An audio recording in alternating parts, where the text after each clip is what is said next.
உலகின் சிறப்பு வாய்ந்த அதிசயங்களுள் ஒன்று தாஜ்மஹால். இது காதலின் நினைவுச் சின்னமாக விளங்குகிறது மற்றும் அது முகலாயர்கள் கட்டுமானத்தின் புகழுக்கும் உலக அளவில் பெயர் பெற்றது.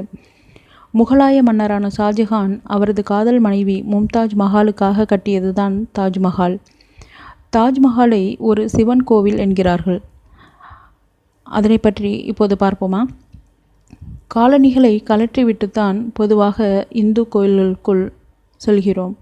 அப்படி இருக்கையில் மும்தாஜின் கல்லறைக்குள் செல்கையில் ஏன் காலணிகளை கழற்ற வேண்டும் என்கின்றனர். இதிலிருந்து இது ஒரு இந்து மத வழிபாட்டு தலம் என்கிறார்கள்.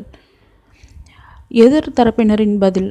இது குறித்து இன்னொரு தரப்பினர் கூறுகையில், பொதுவாகவே இஸ்லாமியர்கள் காலணிகளை கழற்றிவிட்டு கை கால் கழுவித்தான் தொழுகையில் ஈடுபடுவார்கள் என்கின்றனர். சிவா அடையாளங்கள்.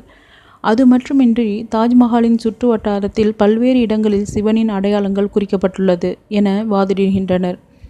சிவ அடையாளங்களாக அவர்கள் குறிப்பிடுவன சில இடங்களில் ஓம் என்ற அடையாளமும் சில இடங்களில் சிவனின் உருவமும் இருப்பதாக கூறுகின்றனர். யானை மீது இறைவன் அமர்ந்திருக்கும் உருவமும் இருப்பதாக எடுத்துரைக்கின்றனர். இந்திய தொல்லியல் துறை. இந்த அடையாளங்களில் இந்திய தொல்லியல் துறை குறியீடுகள் இருப்பதாக அதிர்ச்சியளிக்கின்றனர் அவர்கள். இதை வெளியே சொல்லாமல் மூடி மறைக்கின்றனர் எனவும் சில ஆராய்ச்சிகளில் வெளியே வந்துள்ளது. தொலைதூர புகைப்படம். தொலைதூரத்திலிருந்து எடுக்கப்பட்ட புகைப்படத்திலிருந்து சில விஷயங்கள் நமக்கு தெரிய வருகின்றன. அவற்றில் தாஜ்மஹால் 1 இல்லை 3 என தெரிகின்றன. தாஜ்மஹாலின் துணை மஹால் தாஜ்மஹாலின் 2 புறமும் தாஜ்மஹாலை சரியாக 2ஆக பிளவிட்டு கட்டியதற்போல் மேற்கு நோக்கி ஒன்றும் கிழக்கு நோக்கி ஒன்றும் அமைக்கப்பட்டுள்ளன. சரியாக 2 பாதி. இந்த கட்டிடங்கள் பார்க்கையில் தாஜ்மஹாலின் சரியாக 2 பாதியாக தெரிகின்றன. எண்முகி வடிவ கிணறு. எண்முகி வடிவ கிணறு ஒன்று சூரியன் பிரதிபலிக்கும் வகையில் கட்டப்பட்டுள்ளது. இது இந்து மதத்திலேயே வழக்கமானது என்கின்றனர் அவர்கள். தாஜ்மஹாலில் திரிசூலம். இந்து கடவுள்களின் ஆயுதமாகிய திரிசூல வடிவம் தாஜ்மஹாலிலும் உள்ளது. இது துருப்பிடிக்காத தன்மை கொண்டது என்பது சில புகைப்படங்களின் வாயிலாகவும் ஆராய்ச்சிகளின் மூலமாகவும் தெரிய வருகிறது. கும்பம்.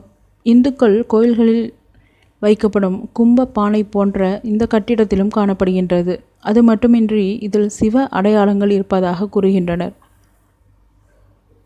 செந்தாமரை, திரிசூலம். தாஜ்மஹாலின் 4 உயர்ந்த நுழைவு வாயில்களிலும் செந்தாமரை, திரிசூலம் போல ஓவியங்கள் வரையப்பட்டுள்ளது. இதுவும் இந்து கோவில்களில் உள்ளதாகும்.